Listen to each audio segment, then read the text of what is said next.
How many of us know this song? All right, half of us or more. I researched a sparrow and I learned some interesting things. They are often plump, small, brown and gray, stubby with powerful mouths.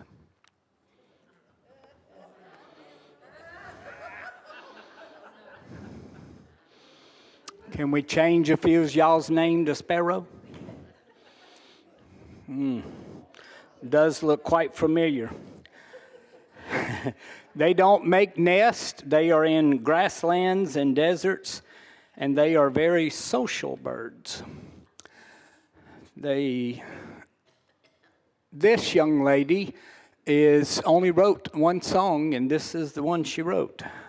She was married to a Baptist minister, and this song was made popular from the very beginning by Mahalia Jackson.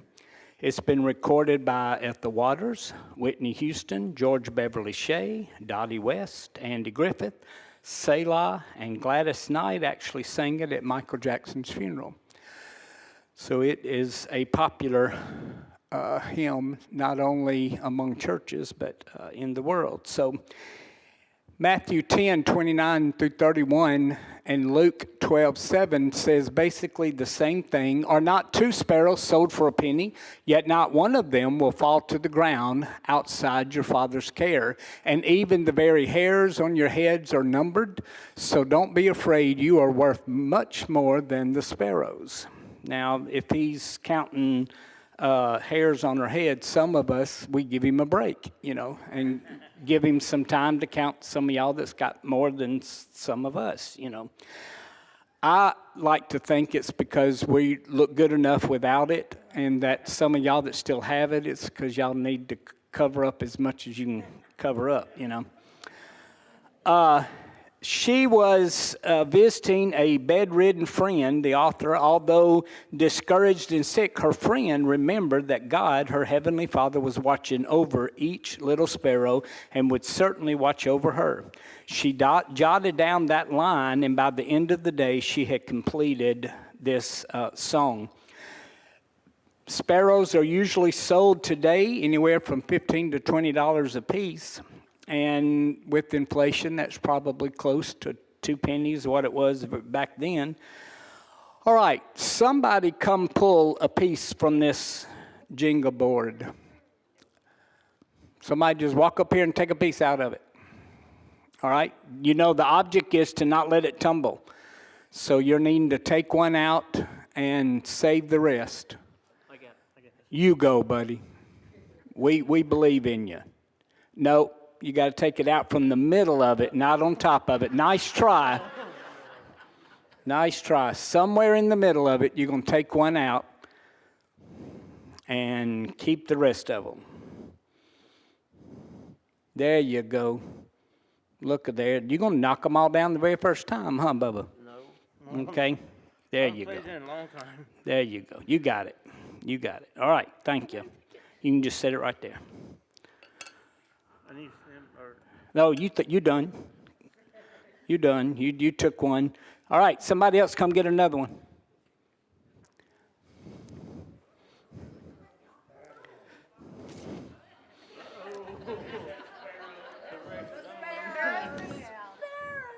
They called you that, I did. Well, actually, I did, but. She unpacked it. She ought not be a player. Yeah, she can't.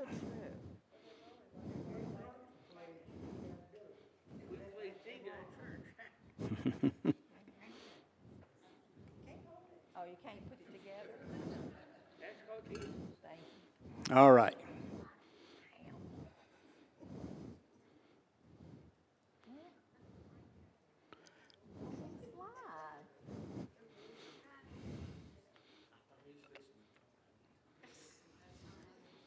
These things aren't worn in very good, are they? All right. You did well. You did well. All right. We'll come back to that in a few seconds. All right. The first verse, why should I feel discouraged? Why should the shadows come? Why should my heart feel lonely and long for heaven and home? When Jesus is my portion, a constant friend is he. His eye is on the sparrow, and I know he watches over me. His eye is on the sparrow, I know he watches me. All right, what does discouragement look like? Why should I feel discouraged? You are a Christian. Do we ever get discouraged? What does that look like? Sad. Depressed. Nervous. Disappointment. Okay. Do what? Yes, yeah. When you get discouraged, you get tired. Do you feel like you are trapped, that when you get to those times, do you feel like God has deserted you? Can we feel that way sometimes? I'm going through all of these emotions, the nervousness, the depression, the sadness, the tiredness. I'm going through all of that. Where's God when all that's happening in our life? Say that again. She's a preacher's wife, so she absolutely. And though we cannot feel him in a physical sense, we can feel his presence. What makes you get up and go the next day? What makes you tackle each particular tragedy or thing that's going on? This thing is popping up a storm, Daniel. Do you want to bring me my? Yeah. Psalm 73:26. And when you find it, read it for me.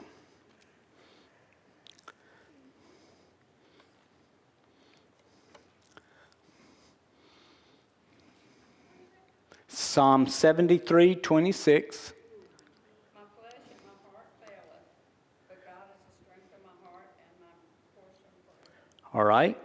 My flesh and my heart may fail, but God is my strength. The question is that who we're turning to when disparity comes our way, when depression comes our way, discouragement, when we get those feelings, those tiredness, that nervousness? Are we turning to him for our strength, or are we turning to whatever the world has to offer?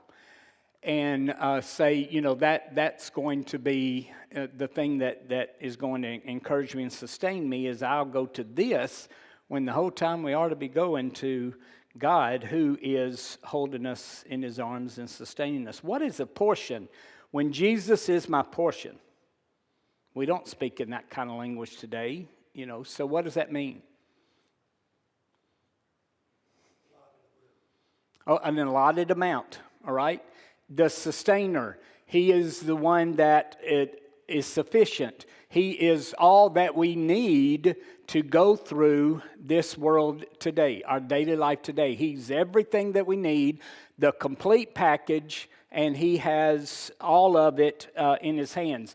The plenty, just a multitude of everything is provided by the person of Jesus Christ. Find Proverbs 18:24, and somebody else find John 15:14. A constant friend is he. Proverbs 18:24, John 15:14. Describe a friend. Someone who would, oh Lord, someone who will help you bury a body, she said.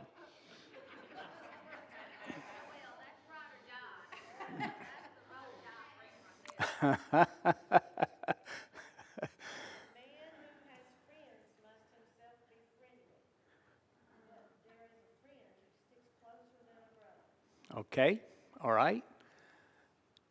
So, what are some attributes of a friend? Think outside the realm of Jesus. What is a personal friend that you have today, and what are their characteristics? Somebody you can depend on, okay? Can you depend on Jesus? Yes. Is Jesus going to help you bury somebody? No. But a listener, okay?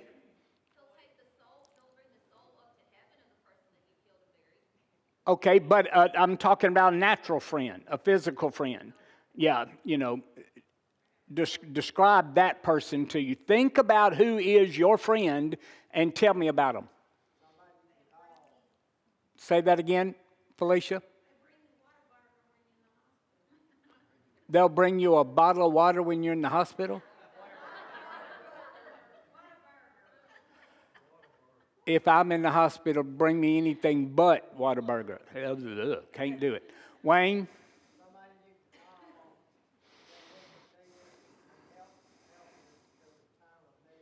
Okay. Now, Paula said listen, you said listen. Now, when we are listening to our friends, are we automatically going into the mode of, well, you need to quit that. Well, you need to fix that. Well, you need to do this. Well, I do that. Are you coming up with a list of things to try to fix somebody else? A listener, talking about non-judgmental.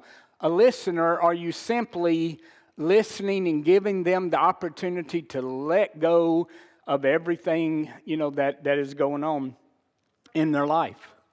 Trustworthy, and is going to keep those conversations between the two of you. Yeah. Wonderful. Yes, someone who will pray with you. Yes, ma'am. Now, look at there. Someone who will tell you the truth. Okay?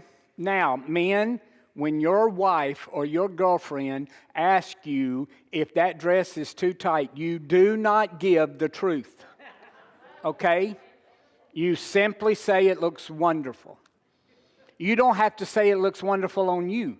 It just looks wonderful, But there's times that truth get you killed,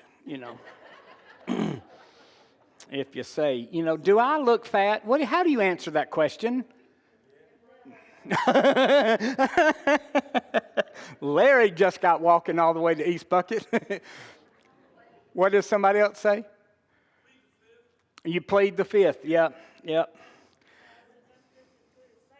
That is true. Who found John 15:14?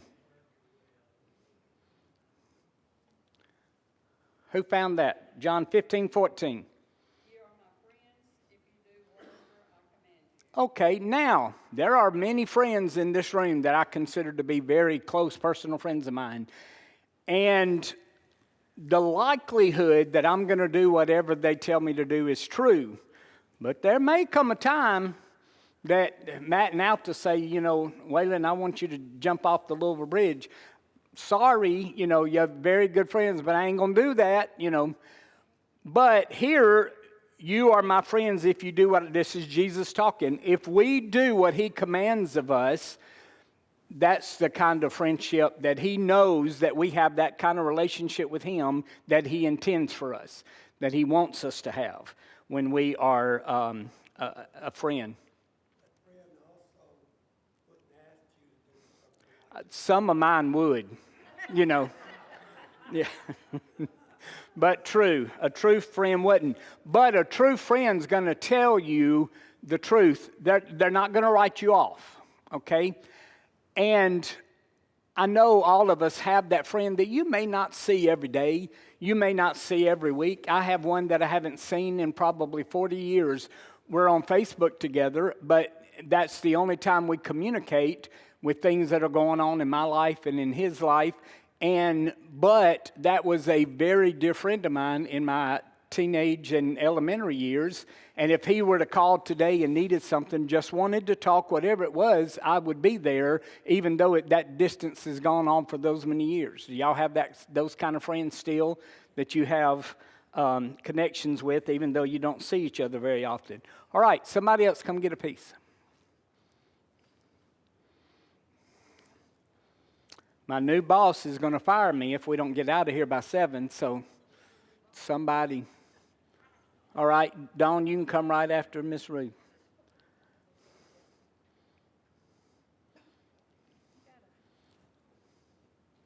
I never seen such a small bean. Well, I sent Roxy to go find me one today, and that's why I thought the same thing was, where did you find a small one? I wanted a great old big one that would just fall everywhere, Look, there you go. You go. All right, the second verse or second line in this says, why should the shadows come? What is the shadow? It is light tracing an object or the shape a body throws when it comes between a light source and a surface. All right? A shadow needs what? It needs light, okay? If you have no light, you have no shadow, right? It's darkness. Now, if we are throwing a shadow, we have to be between the light and the shadow in order to cast it, right? So what it's talking about here is the shadows come because we have put ourselves between the light and the world, between Jesus and the world. We have positioned ourselves to where we're looking this direction, because if I turn and look back to the light, I don't see that shadow, do I? The shadow's I can't see it because it's behind me. When I stay focused on the light, and the light being the person of Jesus Christ, then the shadow is not going to overtake me. The shadow is not going to be the thing that I'm seeing, this darkness, this shadow, this area of my life that I'm continuing to carry with me because I choose to let it come between me and God. Okay? Psalm 27, 1 through 3. And Psalm 91, 1 and 2. Psalm 27, 1 through 3. Psalm 91, 1 through 2. 1, 2, and 3.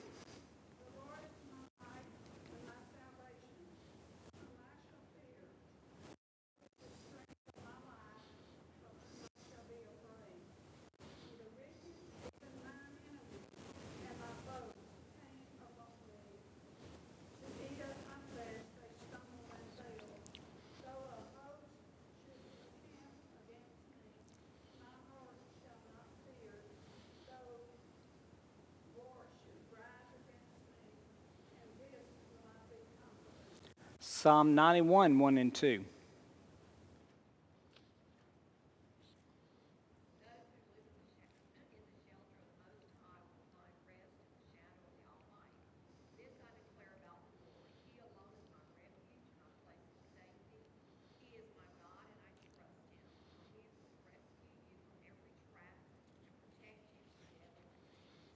What can the world do to a Christian? We basically can say nothing. Nothing.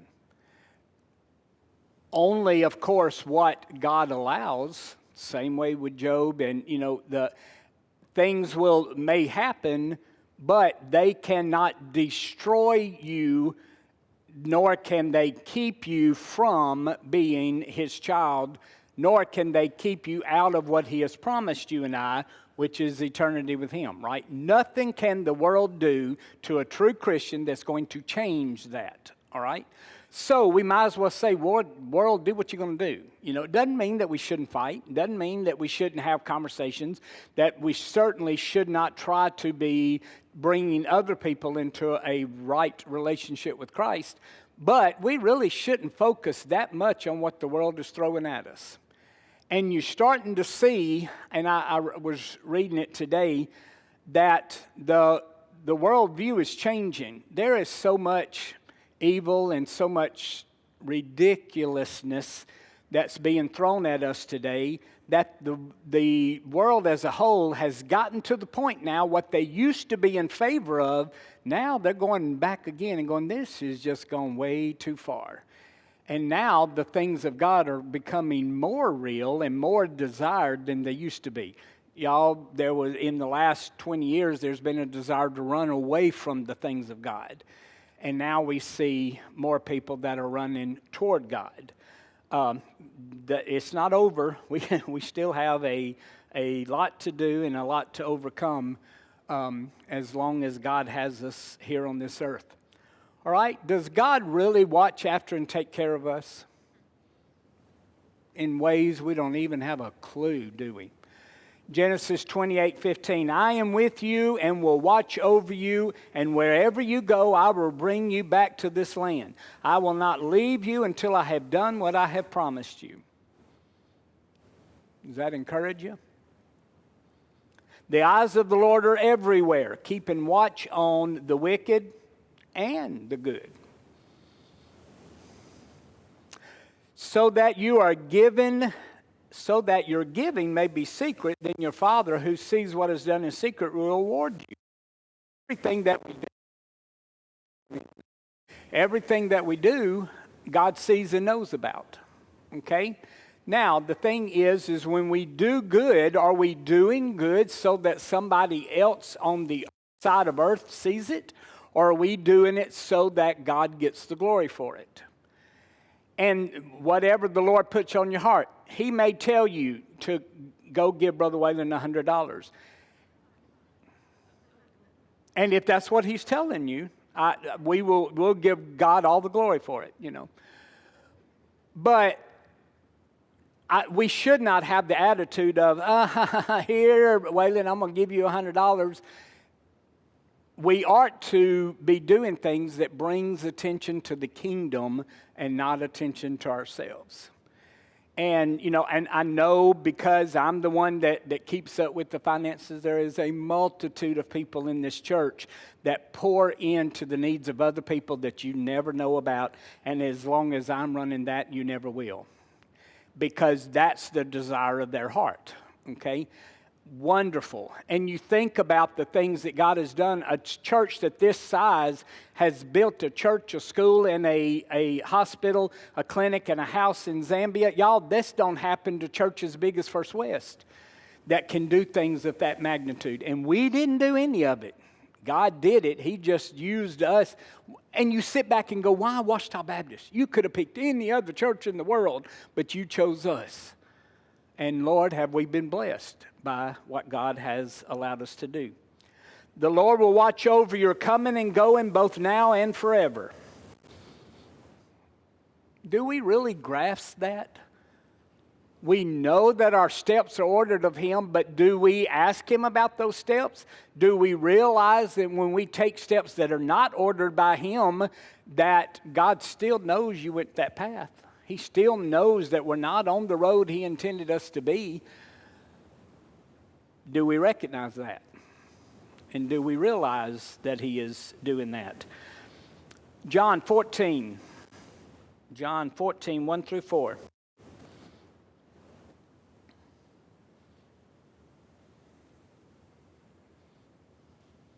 John 14, 1 through 4.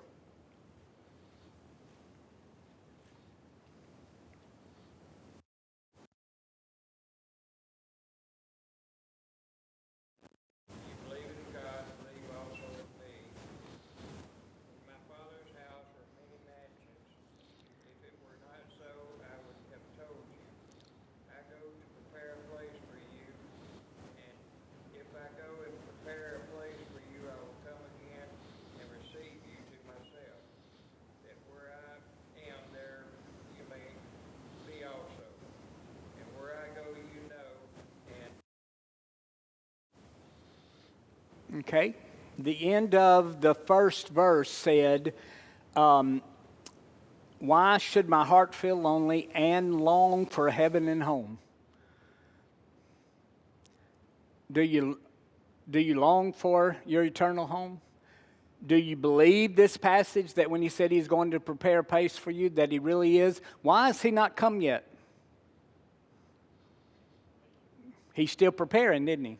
Whether He's preparing there or whether He's preparing hearts here, whatever it is, it's still something for us to do.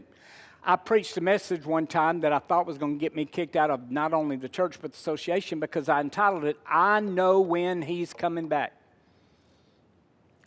So y'all ready to throw stuff at me already, aren't you? And the answer was when He gets ready. But I know that it's one day closer today than it was yesterday. And knowing that He is there preparing for us is a tremendous blessing. And to know that He is preparing a place and He's preparing us all at the same time. We often think about the reason why He hasn't taken me is because He has something else for me to do, which is true. But at the same time, it may be because I'm not ready for heaven. Saying, I've got something else that I got to do with you in your life before I'm ready for you to come here. Psalm 25:13 says, his soul shall dwell in the goodness of God or prosperity, and his children will inherit the land. You know, some of y'all are new around here, but most of y'all has been here a while. Our oldest son is adopted, and he's been mine since the day he was born. Roxy and I were told we'd never have children, and then we were able to adopt our oldest son and found out that I'll have to share that story one time. It's a tremendous miracle. 6.5 months, the lady was already pregnant. We only knew about Brad for 3.5 months before he was born, and then that was 8 years after Roxy and I were married. Then 6 more years, so now we're married 14. Here comes the redhead, and we didn't know about him for only 3.5 months. She was 6.5 months pregnant before we ever figured it out, you know. So both of them's timeline was about the same. And I love my children dearly, but I cannot disinherit my adopted son. In the state of Louisiana, you cannot disinherit an adopted child, okay? So I often remind Corbin of that. No, I don't. No, I don't. They're both wonderful children. But it's the same way, the same train of thought when we think about the inheritance God has prepared for us. When we are truly his children, he doesn't write us off, and we don't get disinherited. Now, you can walk out of his will, and then you're the one that's missing the blessing, okay? Knowing that whenever you get ready to get your life back on path, he's standing right there. But it doesn't give you a license to say, I walked down an aisle, I got baptized, now I can go live my life the way I want to. If you are truly a child of God, there was a radical change. There is a new birth that happened in your life, and you're not going to want to do the things of the world. Don't say you won't do it, but that's not your desire. You wish to find a way out. You continue to walk in a path to overcome those things that have a grip on you. But you don't wallow in it and decide that, you know, I'm going to live the good life. I've got my fire insurance paper, so I'm good to go. All right, somebody else come pull a piece.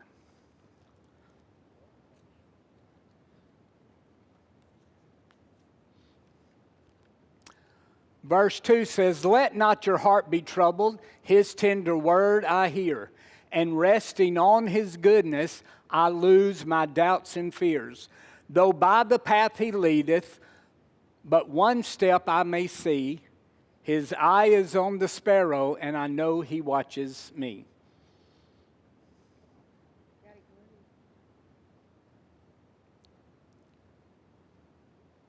Jimmy really wants to pull one, so okay. It is, but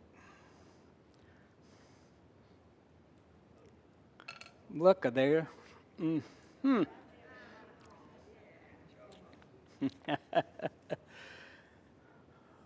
All right. So the chorus says, I sing because I'm happy. I sing because I'm free. His eye is on the sparrow, and I know he watches me. Music ministers, we take songs and we change the words up to them. And this is one of the ones we've done where we do, he looked beyond my socks and saw my knees instead of, that's, you know. But this one is, I sing because they pay me. I sing and know I'm not free. My eye is on the money. If you don't pay, you won't hear from me. So that's one of the ones that's gone around for a while. Colossians 3:16 says, let the word of Christ dwell in you richly, singing hymns and psalms and spiritual songs. All right? Somebody find Acts 16:25 through 28. Let's hear about a time that singing really made a lot of difference in the Bible. Acts 16, 25, 26, 27, and 28.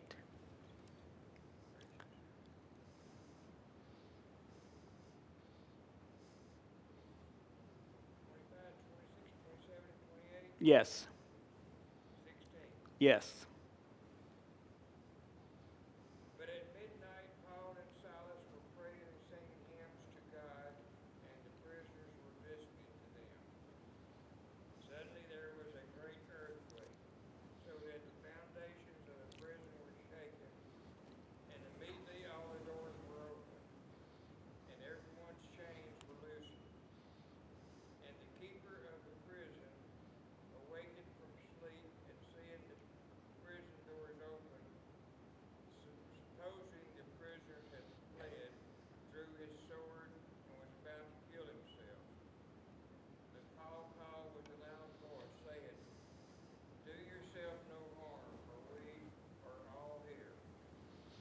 Very good. Now I'm going to break it down a little bit. Their singing caused a couple of things. Or while they were singing, a couple of things happened. Suddenly there was such a violent earthquake that the foundations of the prisons were shaken. All at once the prison doors flew open. Is God able to do that in your life? Open doors that you didn't know were even closed? Chains were loosed. Is something bounding you? That God is very capable of loosing those chains that are holding you down and dragging you down. Broken walls fall. Sometimes we have walls between our family members. Sometimes we have walls against, between our friends or who used to be friends. Sometimes we put walls up between our spouses and our husbands. And husbands and wives. And so we put walls up between us and the church. The church offended me, so now I have a wall up, and I'm not going to have anything to do with the church anymore, though I declare myself a Christian, and I'm just going to watch it on TV because I got hurt by the church. We allow walls to be built that God never intended for them to be, doors to be shut, chains to bind us that God never put there. And He intends for us to let those go. In the darkest times of my life, when I didn't really know as easily as I do now how to deal with things that are going on in my life, things that are going on in my ministry, I would sit down at the piano and sing, nobody but me and the piano, and that's where I felt the closest in my relationship with God. Is because then it wasn't anything but me and Him. And even though I stand up here and sing, there's still a sense of I am trying to lead y'all in worship. But when it's just me, it ain't nothing but me and God. And that is some special times. And I still continue to try to do that. Although I've gotten to a place in my life that I finally realized, and I've told y'all before, that my joy is given to me and granted to me by an almighty God, and to let a person or sin or to let Satan steal that joy is robbing something that God gave me that the other person doesn't have a right to rob. So now it really does. I've gotten finally, maybe it's age 62. I know I don't look it. But maybe it's the age that sits back and I say, I don't care if you call me bald. I don't care if you call me fat. I don't care if you call me ugly. I don't care. Whatever you want. It really doesn't make a difference to me. I will sleep 7-8 hours tonight just like I did. I choose to not let life burden me or bring me down anymore. It isn't worth it, And I finally got to that place. I hope you get to that place or at that place in your own life that you can really let things go, okay? All right. Somebody got a comment? All right, somebody come get a piece. Next. Y'all all scared now, aren't you? Somebody on this side. This room's done it. Somebody over here, come get your piece.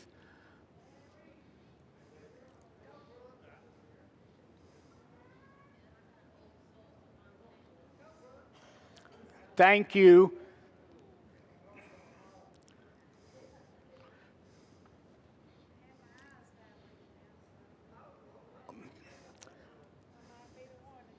Whole thing down? Somebody's got to. You doing well. Remember, you can't take from the top. Put one back and take or put two back and take one out. Write your own rules. Can you use both hands? Yes.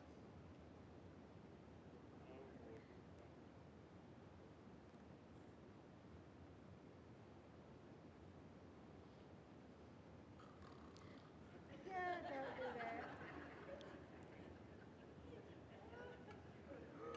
that. All right. It collapsed. But Well, no, it's gonna consider it collapsed. It fails. So, yes, you did well. All right, let's look at this video, Mr. Daniel. All right, somebody come put this back together for me.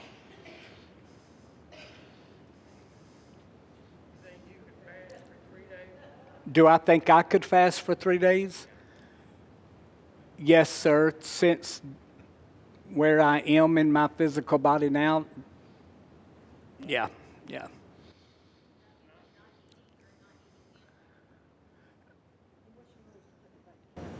Like the way it goes. Take it all down, put it all back together. Yeah, just rebuild it the way Felicia built it for the first time. A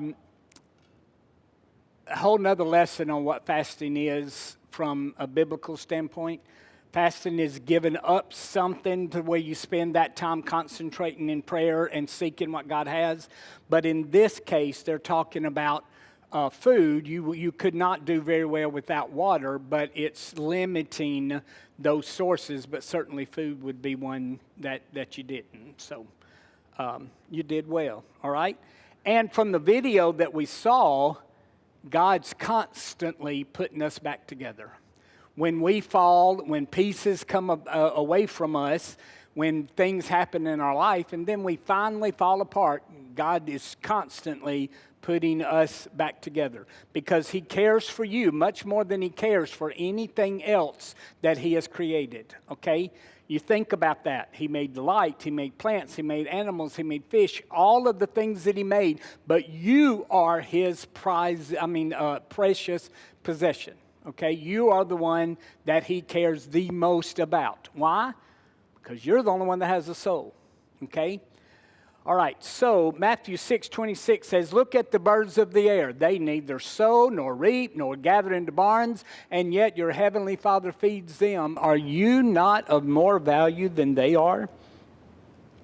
I detest seeing these videos of these people that swear up and down that a baby in the womb is not a real individual, and that they have no value, and that because they cannot sustain themselves outside the womb. But there are children who are born who cannot sustain themselves. Your children cannot do it on their own after they're born. And, I know some that are living on their own and they think they're adults and they're still not sustaining themselves. So we can't put that measure of, you have to be able to sustain yourself. But we do. At this particular time, we have no value. Not only on the unborn, we have no value on life at all. Because if we did, we would stop killing each other. And we are, that is rampant every day. And they are precious. That brings me, Roxy is actually at a vigil for the 2 Riverbend children who drowned. They were 2 of the students. The 4th grader actually ran into her office every morning and hugged her and said, "I got to go hug Miss Roxy," every morning. And so the school is having a vigil there, and so Roxy's taking place in that is why she's not here at the moment. She ought to be coming back any minute now. All right? Okay, now I love to find artists that have done a good arrangement of this. And I think you're going to agree with me. Selah tears this one up. So let's watch them. All right, let's stand. Brother Ray, will you pray for us, please, sir?